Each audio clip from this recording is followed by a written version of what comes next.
Siyabingelela ke iSouth Africa iningizimu Afrika iyonkana izizwe nezizwe ezibukela iBlack Life TV uhlelo lokho ke lelo inkinga zomndeni with uSibo wakangiba sendaweni ke la yakaFelix endaweni yasemanzi Mtoti. Namhlanje ke sithumelelwe umama kunodaba ke afisa ukuthi asilandise ngalo. Khumbula ke le season 3 inkinga zomndeni with uSibo wakangiba. Mangicela ukuthi kube wena osilandisa ngodaba uqala uzisho ukuthi ubani wakwabani isiphi izathu esenza ukuthi uze ubhalele iBlack Life TV ufisa ukusizakala kuphi. Sanibonani, ngiyabingelela. Igama lami ngululama ngwakangaleka isibongo. Ngizalwe Eastern Cape ngihlala la kaFelekisi.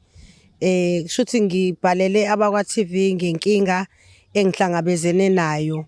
Ngo2014 ngishonelwe ubaba weingane.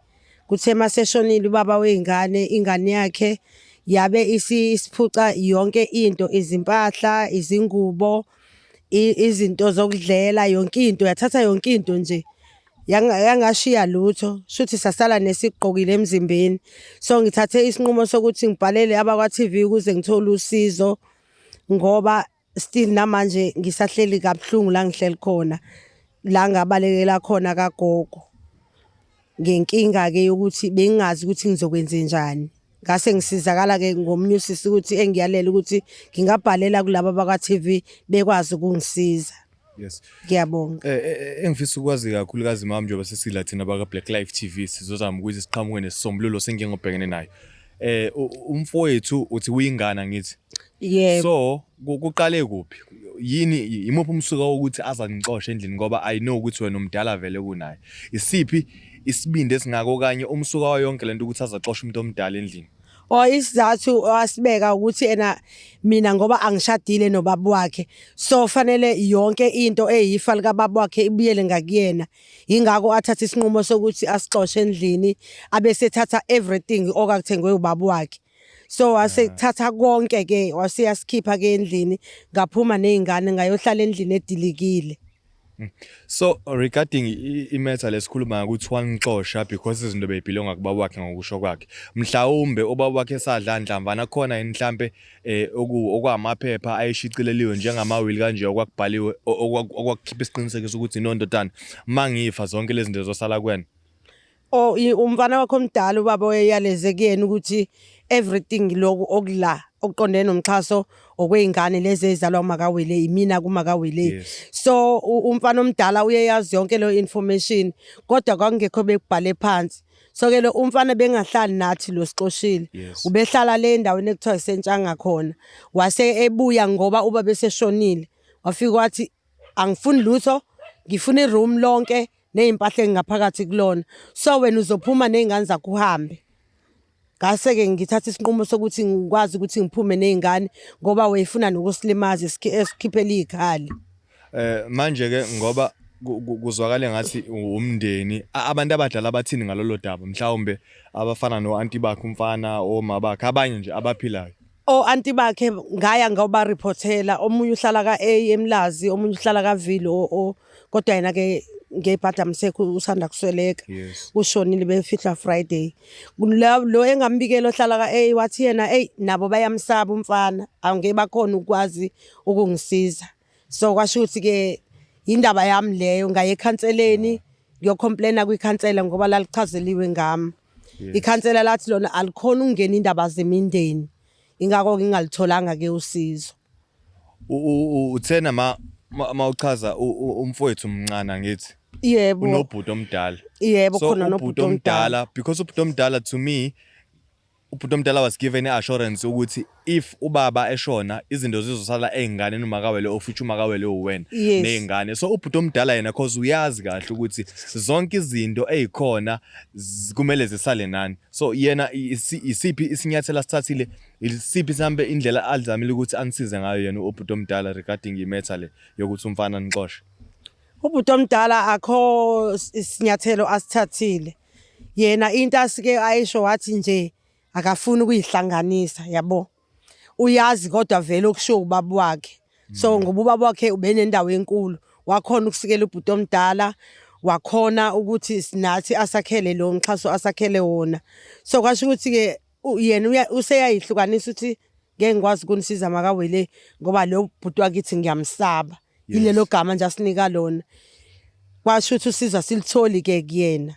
Ubaba lo washona wanishiya nezingane engaki? Mina wakushiya namawele kuphela. Amawele amabili. Yes. Of which iwona lawo esenintula nawo ke manje because umfana lo mncane usenixoshile endlini. Yebo iwona ke lawo esihambe sihlala nawo sintanta nawo. Anikaze mhlambe nithathe inyathelo zomthetho because kunalento ethi if umuntu wesilisa seshonile enezingane okanye nomuntu wesifazane usually kuyale kusala umuntu wesifazane nezingane zakhe kulowo muzi. Anizange nicabange mhlawumbe kuye emaphoyiseni esathe inyathelo zomthetho. Shuthi mina ngacabanga ukuya emaphoyiseni asensimbini ngoba yiwona engangiseduze kwawo naleyo nkinga.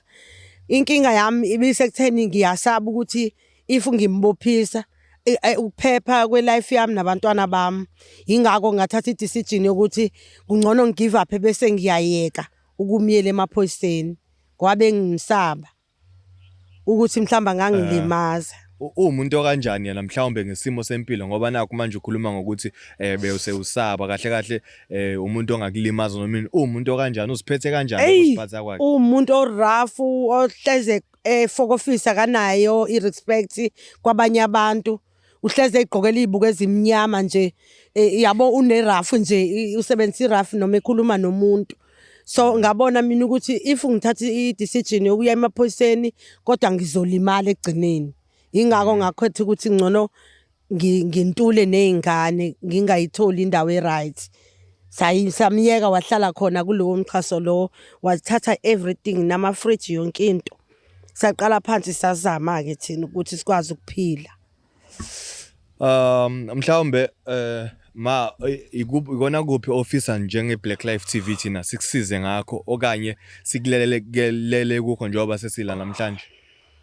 Ukuthi ningiphelezela siyokhuluma nobaba omncane wakhe ngoba ukhona ubaba omncane esingakhuluma naye. So yena ngangagcina ngingakwazanga ukuya kuyena ukuthi sihambe siyokhuluma naye akwazi mhlawumbe ukusixazululisa inkinga. Yiloko bengikufisa. Ubaba omncane wakhe uhlala kuphi yena? Ukhona khona naye la endaweni yasensimbini. So uyalwazi lonke lolu daba umsuka walo ukuthi wena nje uhamba untula nje ngenxa yomfana? Yebo uyalazi. Siphi isinyathelo sithatha? Ayi asikho. So manje oyiphuzelayo nje kakhulu.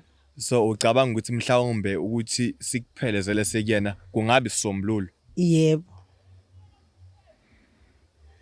Umfana njengamanje ukhona endlini lenikhuluma ngayo noma?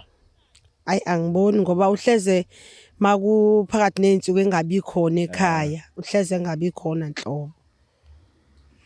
Cha udaba olunzima kakhulu ngempela ke lolu. Engifisa ukwazi la mina ukuthi yes ubaba sekashonile.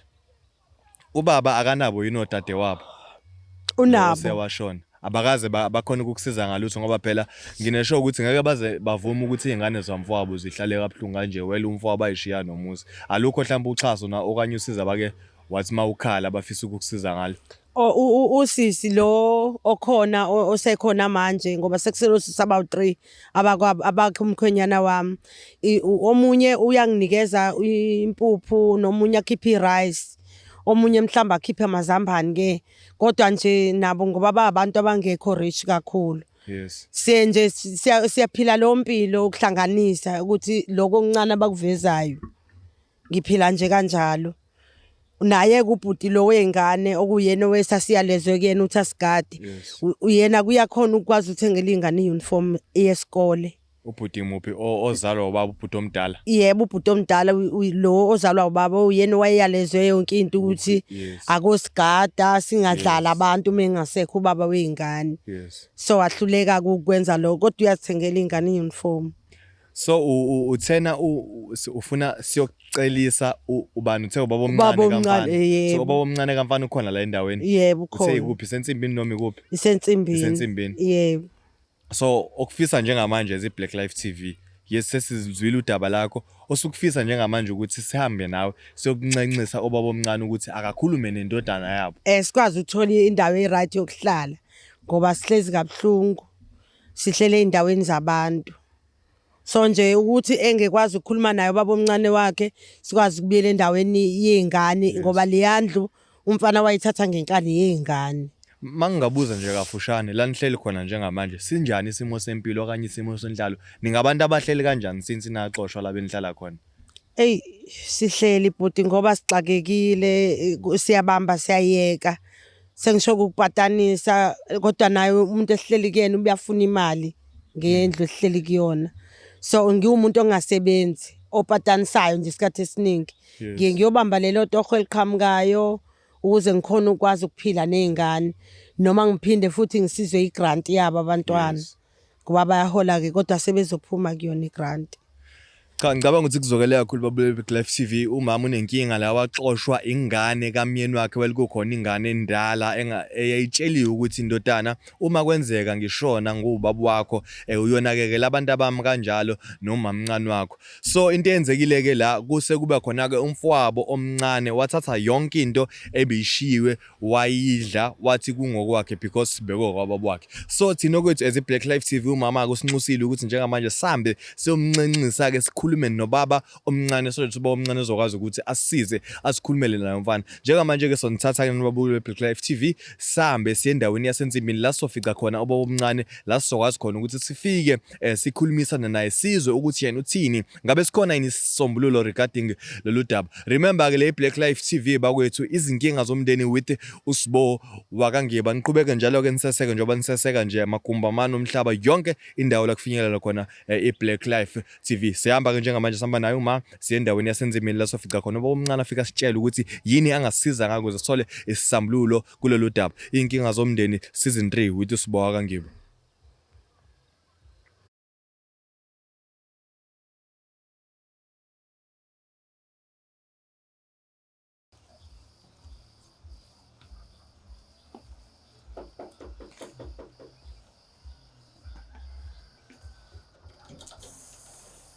Sawubona baba omncane. Ngihamba nabaka TV lana kukhona udaba besicela ukuxazulula sinawe. Asazi ke noma ungasimela baba omncane singene ngaphakathi. Inkinga yokumnyama la ugesi nje ubungekho nje. Mhlambe angaphazamiseka ngcono sihlale. Bese ngakwazi ukukhulumela eminyango. Okay.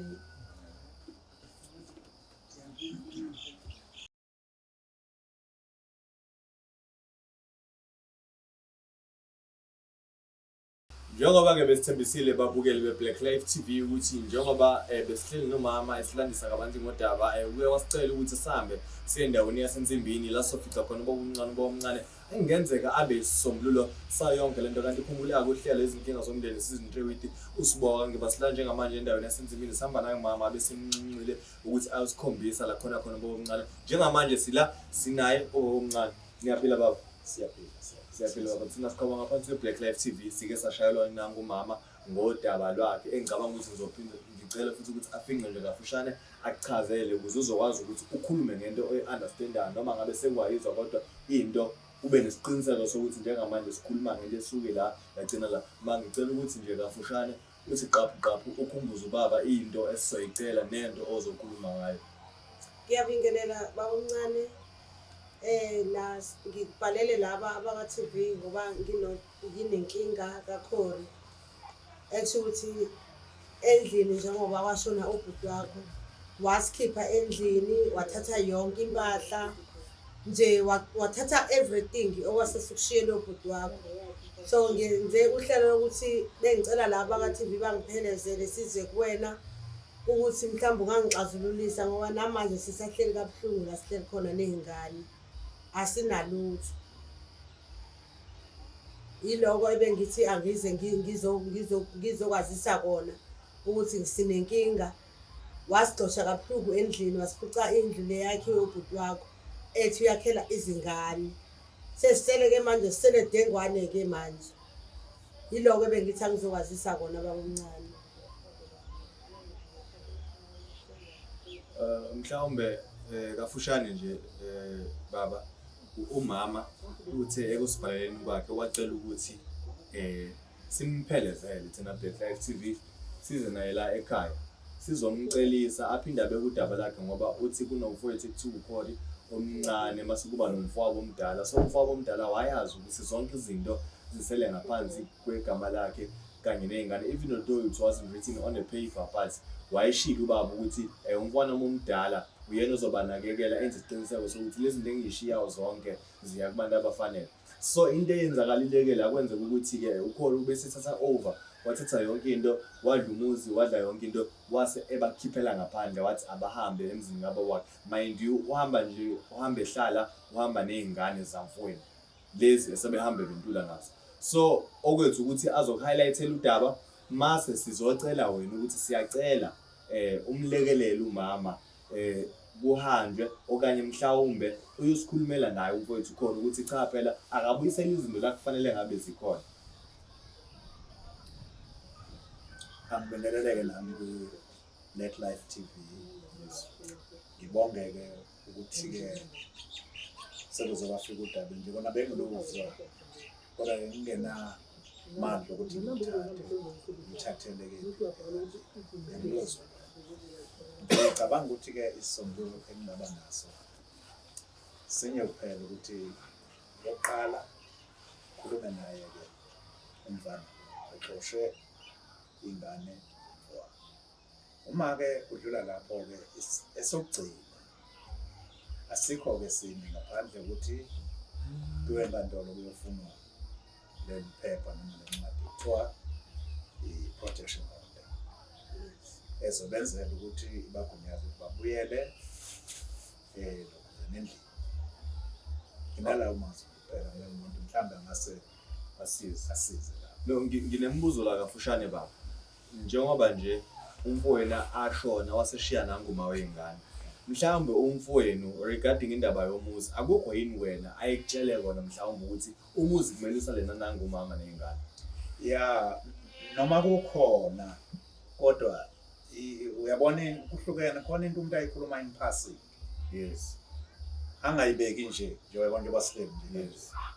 Weleke ngilalele-ke nami ngithathe ngicabanga ukuthi-ke mina mhlawumbe khona izinto ezibhalwe phansi azibekile cha ngoba ngikhuluma kanjena-ke nje kuyilokhu ukwenzela ukuthi-ke ney'ngane zethu uma ziphume ezikhipha zihambe ngalo mbhalo zinephepha elizigunyazayo ukuthi kodwa-ke noma lingekho iphepha ngisho lingekho sinabantu abamnyama abaphila kakhulu emasikweni. Ayengekho amaphepha ngaleso sikhathi izinto zazikhulunywa nje ngomlomo. Kungako-ke ngithi-ke mina into esizoyenza sizokhuluma naye noma siyokhuluma naye uma kuwukuthi ungaphesheya akavumelani okugcina-ke ukuyofuna-ke leli phepha elibhalwe phansi kuthiwa i-protection order elizogunyaza-ke manje abantwana ukuthi babuyele-ke endaweni la beshiwe khona. Engicela ukubuza okunye. Yeah. Because most of the time ngiye ngabuza phambilini ayikho into enjenge-will mhlambe eyashiwa uyena ubafo mhlambe eyi-fine ebhaliwe ukuthi u1 no2 uma kwenzeka ukuthi nokuthi uma kufika lesikhathi komele kube kanje kanje. Oh ayikho ngoba amaphepha nawo kwabawele wenzile azange sibe sakwazi ukuwathola ngoba athathwa babuyibona okhori labo ukuthi imali nje bayisenza amasipala asitholanga lutho. Bathatha nje yonke into bayoclaima ngale singazi thina. Mase ngithi ngiyasukuma kwathiwa lapha sebeclaimile already ayisekho into engabasakwazi ukuyenza. So ayikho into engamaphepha oyishiye kuthina kuphela umuntu owayazi umfana wakhe lo onguyena ngithi omdala ekuyena bahamba naye lo sigcoshile bayoclaima naye. So akukho ukusizakala esakuthola imali yakhe yonke yaphuma bayidla ngale emakhoneni ngoba wesenza kamasipala isebenza kahle. Baba wami engizokubuza nje kuwena njengabantu abadala ababhekelele imindeni ebebebheka ikhaya leli la umfowenu. Isiphi isinyathelo njengomuntu omdala ngoba ukhona ngicabanga ukuthi uyindodana kuwena ufana nomfana wakho. Isiphi isinyathelo wasithatha regarding yonke lento because kuningi ngakwenzile right now kuvela nanokuthi khona nezimali izinto eziningi kungenzeka futhi nokuthi iphepha lomuzi lagcina uyena. Ya ngiyezwa lapho kodwa-ke njengoba ngisho ukuthi uyabona ezinye izinto umuntu uzibeka emphasini yabo. Yes. Njengomuntu obeka edlulayo ethi hayi njengoba kunje zokwenza kanje yabo. So-ke uma umuntu enomuzi wakhe so awukwazi ukungena ugamanxe. Yeah.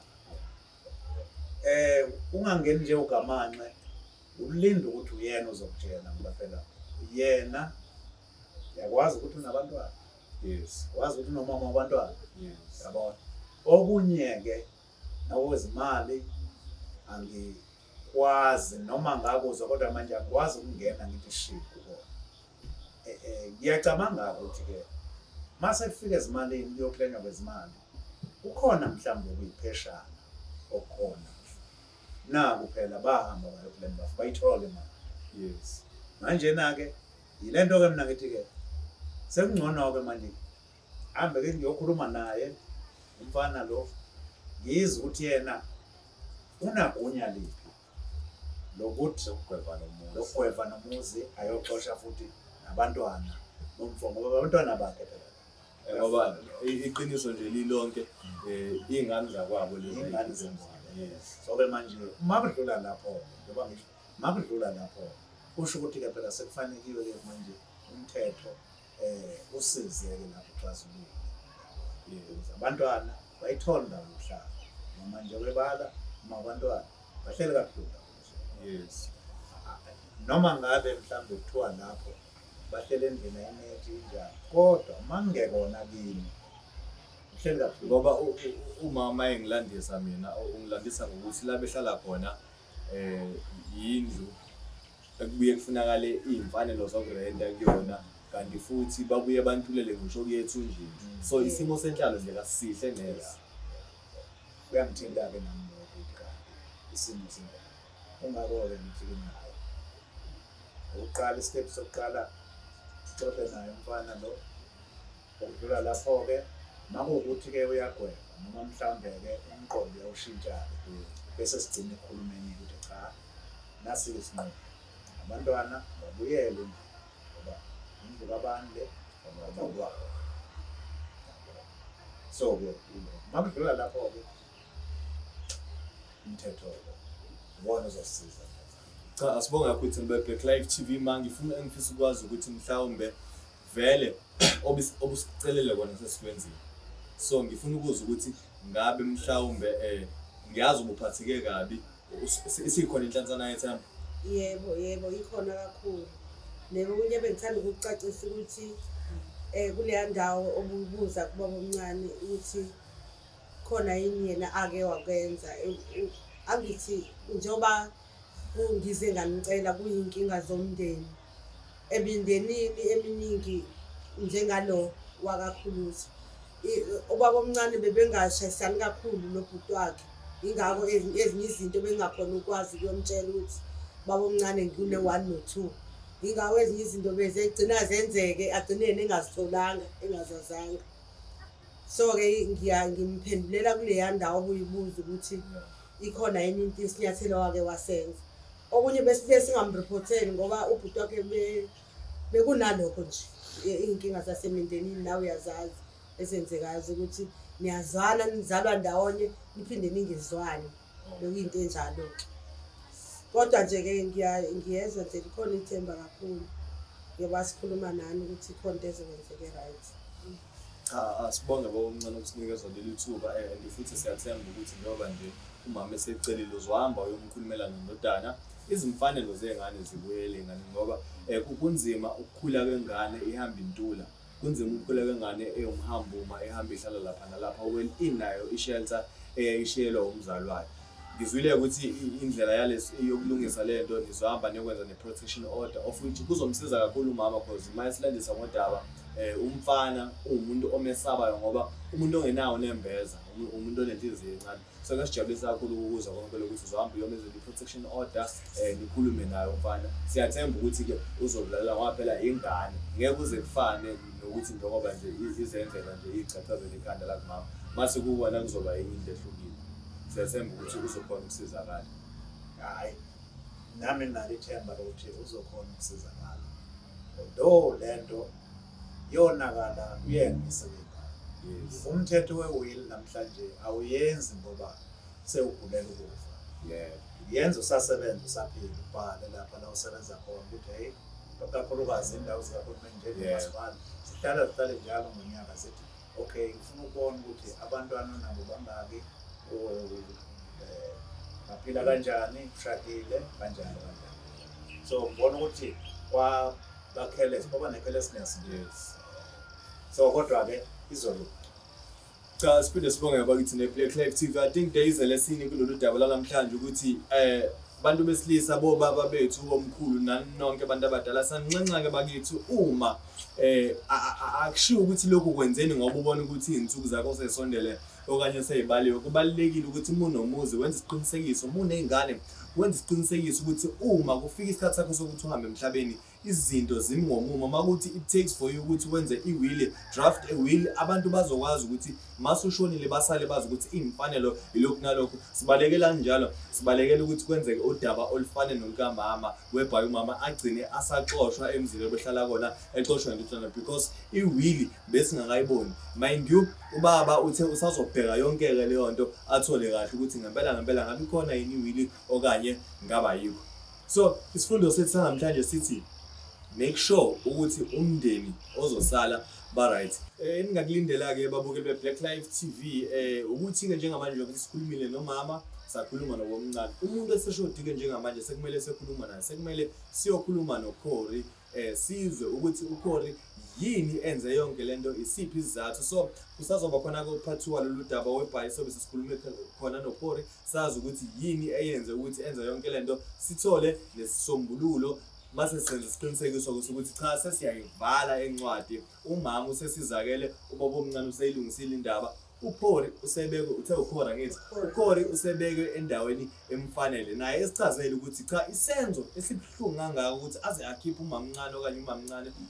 Yes, vele umama omncane ngesiZulu aze akhiphe umama nengane ofuthi ingane ezodada wabo endini. Kwakuyini isenzo kusalokho istory saPorey asazi sazi istory samama asitshela ubaba omncane. Siyayivala ke namhlanje sisazoqhubeka sinilandise ngabanzi ngalo lonke lo daba sizofika kwingqikithi yalo la soyigoqa khona isiphithweni sesikhuluma naye ke ukhona asitshele ukuthi why ayenze u1 no2 mase siqhamuka nesisombululo mase siyayivala. Khumbula ke Black Life TV iyinkinga zomndeni with uSibo wakwangibo. Sale noxolo.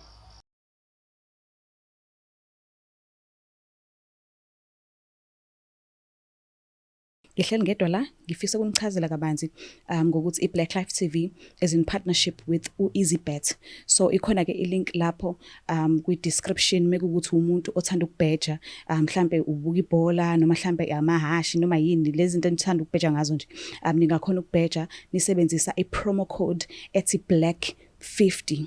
Ngiyathemba ukuthi ngiyakhumbula uBlack wethu uthi unoQ akusiyona uCK but unoQ, so usebenzisa uthi black 50 i-promo code mufuna ukubheja.